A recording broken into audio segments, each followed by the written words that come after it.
Hinikayat ni Pangulong Ferdinand R. Marcos Jr. ang lahat ng ahensya ng gobyerno na magtipid sa paggamit ng kuryente. Alamin natin ang detalye sa report ni R.R. Tubise.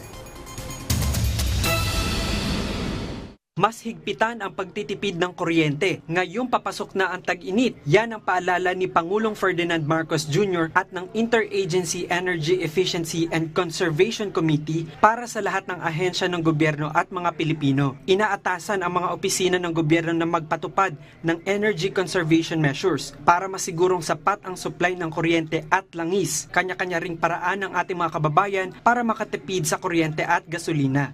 May nagluluto, tanghali, hanggang gabi na yun. Yun ang pagtitipid namin ng gas. Saka laging nakasara yung hindi sisingaw. Yun na, ulam, kanin, hanggang gabi na yan. Ang aircon namin, ginagamit namin 2 oras lang. Pagka yung may pupuntahan kayo at nag-iisa lang din naman, mas maganda na wag magdala ng sasakyan. Mag-commute na lang.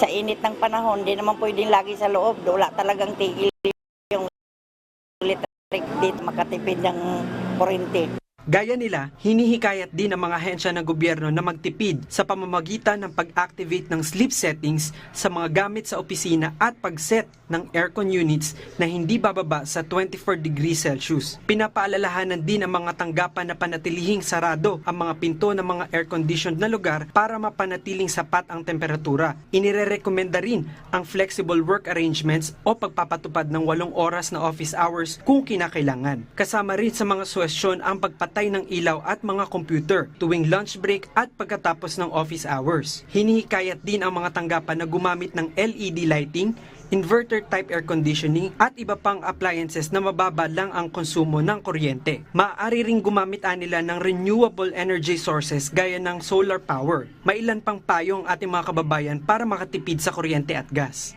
Kung ang sasakyan nila ay 4, baka pwedeng isa lang ang gamitin nila, maghatiran na lang sila. Yun, mas makakatipid.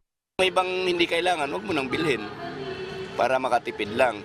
Samantala, kailangan sumunod ang mga ahensya sa Government Energy Program Guidelines at mag-submit buwan-buwan ng ulat sa kanilang konsumo ng kuryente at langis. Ayon sa Department of Energy, mahigpit nilang babantayan ang pagpapatupad ng mga hakbang na ito. Magsasagawa rin sila ng random spot checks upang matiyak na sumusunod ang lahat ng ahensya ng gobyerno. R.R. Tubise para sa Pambansang TV sa Bagong Pilipinas.